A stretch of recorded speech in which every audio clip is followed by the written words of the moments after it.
Canal road سمی town society میں فقیر محمد بلال کی رہائش گاہ پر عید میلاد النبی کے موقع پر سالانہ محفل میلاد کا انعقاد کیا گیا، جس میں محمد کلیم راج، قاری محمد لطیف، قاری محمد عبداللہ، قاری محمد عبد الرحمن، فقیر محمد پپا، محمد گلشیر بھائی، زرار ہاشمی، زیب بٹ و دیگر نے شرکت کی۔ میرے نبی کے نور کو تخلیق فرمایا ہے۔ رب کائنات نے کائنات کو بنانے سے پہلے نہ زمین بنائی تھی، نہ آسمان بنایا تھا، نہ عرش بنایا، نہ کرسی بنائی، نہ جنت، نہ دوزخ، نہ جن، نہ انسان، نہ فرشتے، کسی چیز کو پیدا نہیں فرمایا تھا۔ فرمایا کائنات کو بنانے سے پہلے رب کائنات نے اپنے نور کی تجلی سے میرے نور کو تخلیق فرمایا۔ اور نبی کائنات صلی اللہ علیہ وسلم روایات میں آتا ہے کہ حضرت آدم علیہ السلام کی تخلیق سے 14,000 سال پہلے رب کائنات نے اپنے آخری نبی کے نور کو تخلیق فرمایا۔ سب سے پہلے نبی حضرت آدم علیہ السلام ہے، سب سے پہلے نبی حضرت آدم علیہ السلام ہے، اور سب سے آخری نبی آپ کے اور میرے نبی حضرت محمد مصطفیٰ صلی اللہ علیہ وآلہ وسلم ہیں۔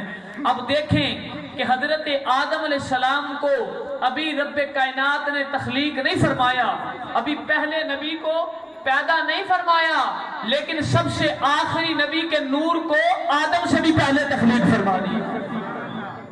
سب سے پہلے رب کائنات نے اپنے نور کی تجلی سے محبوب کائنات صلی اللہ علیہ وسلم کے نور کو پیدا فرمایا، اور حضرت ابن عباس رضی اللہ تعالیٰ عنہ سرکار کی بارگاہ میں عرض کرتے ہیں، یا رسول اللہ صلی اللہ علیہ وسلم، جب حضرت آدم علیہ السلام جنت میں تھے، رب کائنات نے فرمایا وَقُلْنَا يَا آدَمُ اسْكُنْ أَنْتَ وَزَوْجُكَ الْجَنَّةَ، آدم آپ اور آپ کی جو بیوی ہیں وہ جنت میں ٹھہریں۔ تو حضرت عبداللہ ابن عباس عرض کرتے ہیں، یا رسول اللہ، جب جناب آدم علیہ السلام جنت میں تھے تب آپ کہاں تھے؟ سوال بڑا پیارا ہے۔ حضرت عبداللہ ابن عباس نے سرکار کی بارگاہ میں سوال کیا، یا رسول اللہ، جب جناب آدم جنت میں ٹھہرے ہوئے تھے تب آپ کہاں تھے؟ روایت میں آتا ہے جب میرے نبی نے سوال سنا نا تو سرکار مسکرائے، نبی پاک صلی اللہ علیہ وسلم مسکرائے، اور اتنا تبسم میرے نبی نے فرمایا کہ سرکار کے دندان مبارک ظاہر ہو گئے، اتنا مسکرائے، اور مسکرا کے میرے نبی رحمت صلی اللہ علیہ وسلم نے فرمایا عبداللہ، جب حضرت آدم جنت میں تھے تو میں نور کی شکل میں ان کی پشت میں موجود تھا۔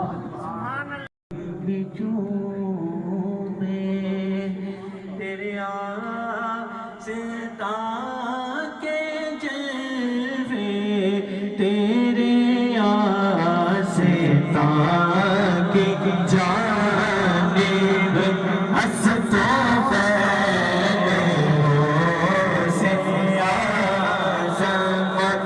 تقریب کے آخر میں سرکار دو عالم کی جشن ولادت کا کیک بھی کاٹا گیا۔